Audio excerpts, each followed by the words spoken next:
Dzisiaj po Dżaraszu będzie was oprowadzać do Renda, ponieważ wczoraj była w Amanie niezła impreza i powiem wam, że jeszcze się trochę źle czuję.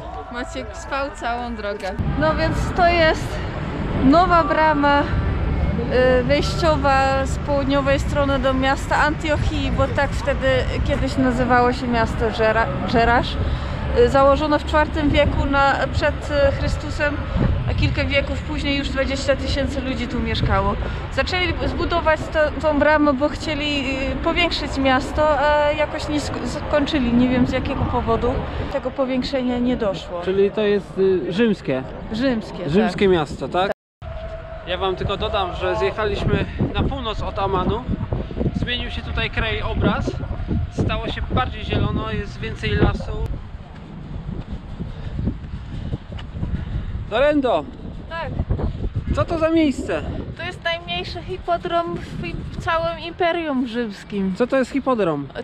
Tutaj odbywają się wyścigi konne Rydwany. O, przypomniałem sobie, to jest rydwan konny.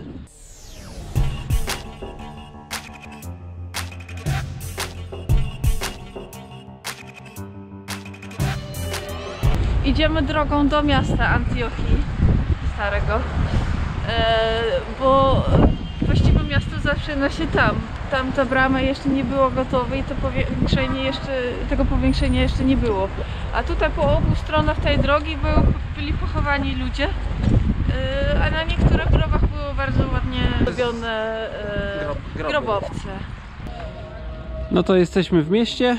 Tam sprawdzali bilety. Dorenda, pokaż jak sprawdzali bilety. Tak. O, okej. Także jakbyście tutaj się chcieli wybrać, to po prostu wydrukujcie sobie jakieś Jordan Passy, byle jakie. Przecież nawet na to nie patrzą, byle coś takiego było. Jesteśmy w świątyni Zeusa, ale co jest ciekawe jest, że w tym miejscu już w wieku brązu było miejsce kultu. Później na pewno kiedyś, nie wiem ile by tu było budynków, ale przed tą świątynią jeszcze był inny budynek, który jest częściowo zachowany tutaj pod ziemią. Po prostu go zasypali. No a potem Rzymianie zbudowali tu świątynię, które potem jeszcze było używane jako klasztor i potem jeszcze rolnicy tu coś robili, nie wiem co. I co jest, wydaje się, że tu był orakel. Po polsku wyrocznia to się nazywa. Wyrocznia. Aha. Tak, czyli tu była wyrocznia, tak? Tak, tak. Okay.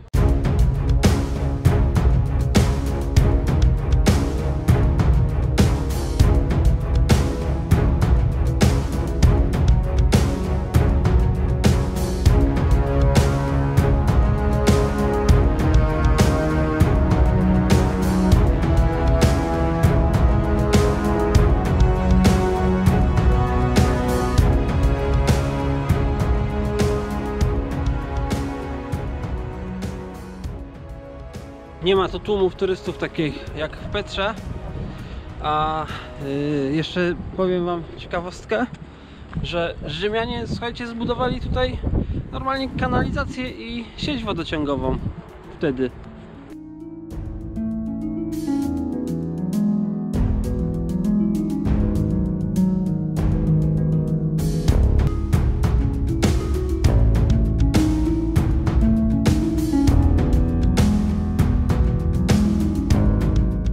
To całe miasto zostało zniszczone przez ziemiotrzęsienie w roku 749.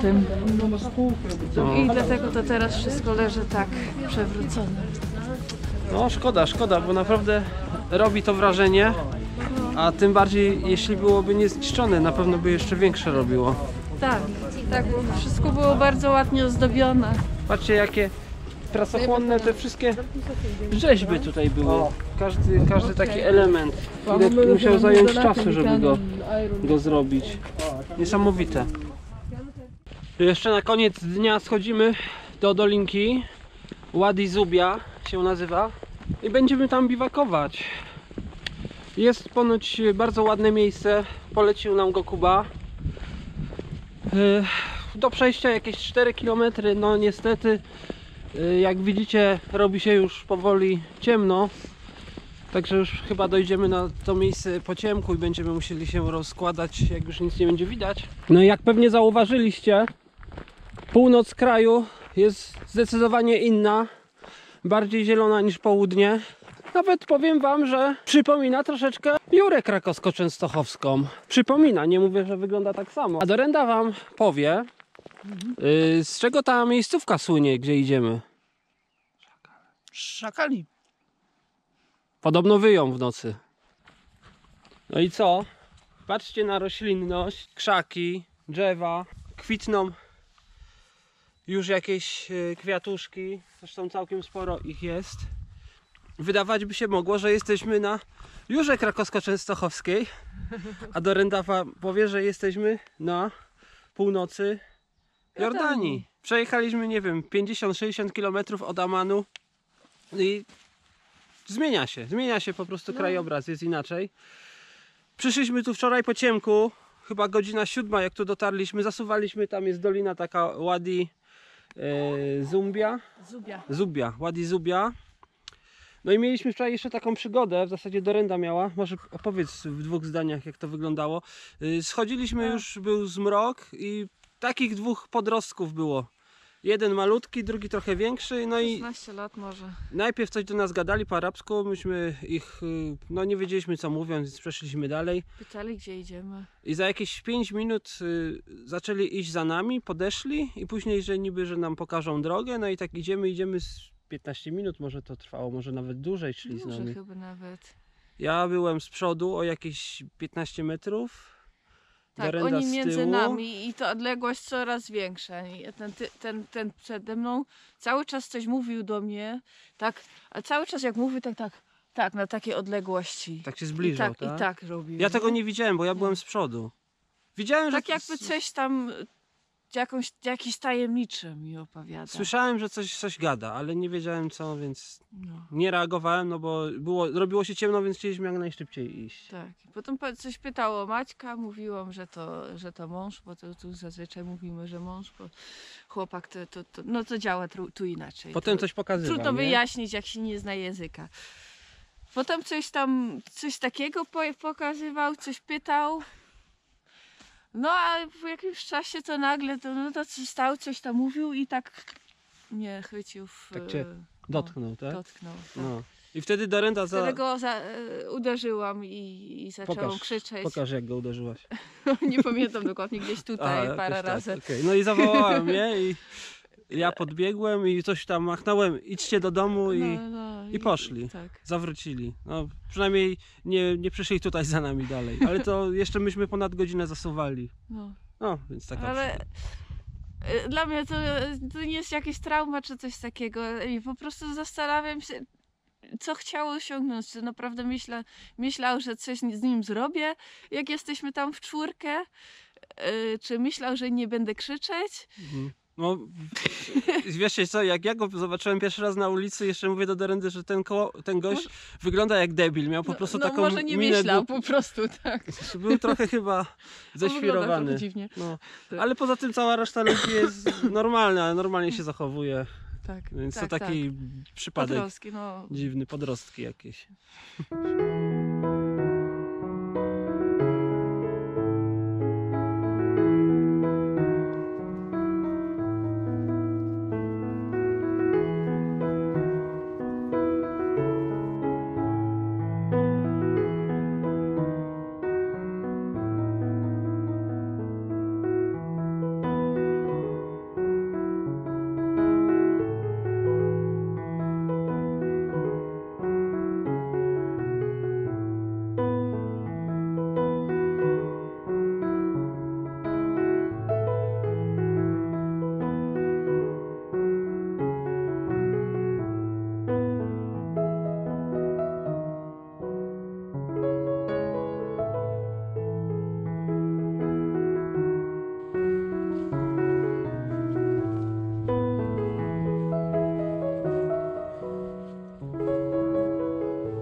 Postanowiliśmy, że jednak spróbujemy dzisiaj wjechać do Izraela, ponieważ granicę mamy już stąd bardzo blisko, jakieś 20 km. coś koło tego, tak. Jak już będziemy w Izraelu, to pojedziemy do Palestyny dzisiaj. Tak. Tak, bo tam chcieliśmy zobaczyć jedno miasto, Nablus, a potem udamy się w kierunku Jerozolimy, tak, Jerozolimy. No, taki mamy plan na najbliższych parę dni. Tam, wiecie, będzie drogo, więc zrobiliśmy sobie zakupy, zapasy. Mamy trochę ryżu, 4 opakowania humusu, chleb. To powinno nam dać 2-3 dni. Może nawet nie będziemy musieli tam żadnych zakupów robić. No chyba, że nas ugoszczą, bo jak sami będziemy gotować wszystko, to na pewno trzeba będzie. No mamy kilo ryżu, więc...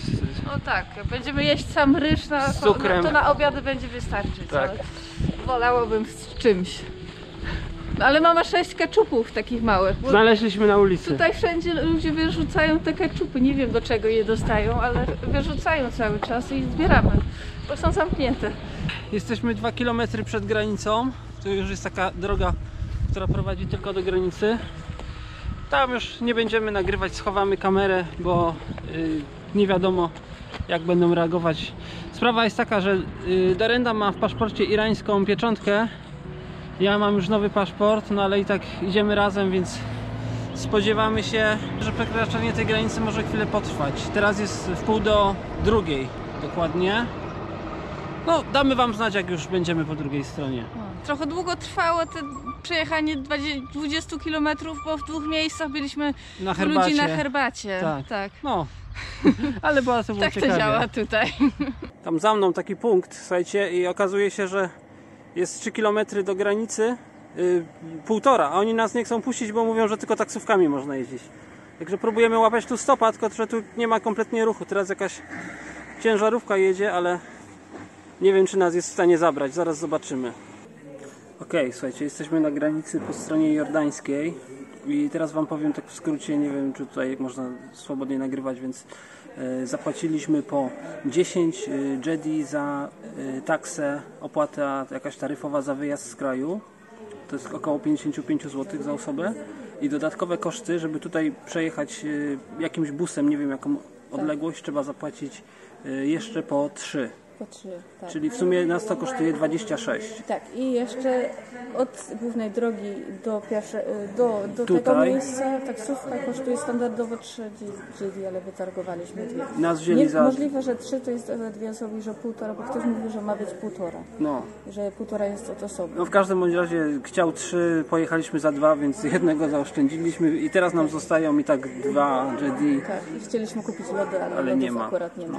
No, I to jest przejście się nazywa się Jordan River albo Sheikh Mohammed. No. To jest najbardziej na północy położone przejście. Dziwna procedura, powiem wam, że nie można pod 6 się podejść, tylko cię muszą taksówką wieźć, że nie możesz tam dalej przejść, tylko cię jakimś autobusem 2 km przewiozą za 15 zł. A i te bileciki za autobus można płacić też w dolarach albo w shekel.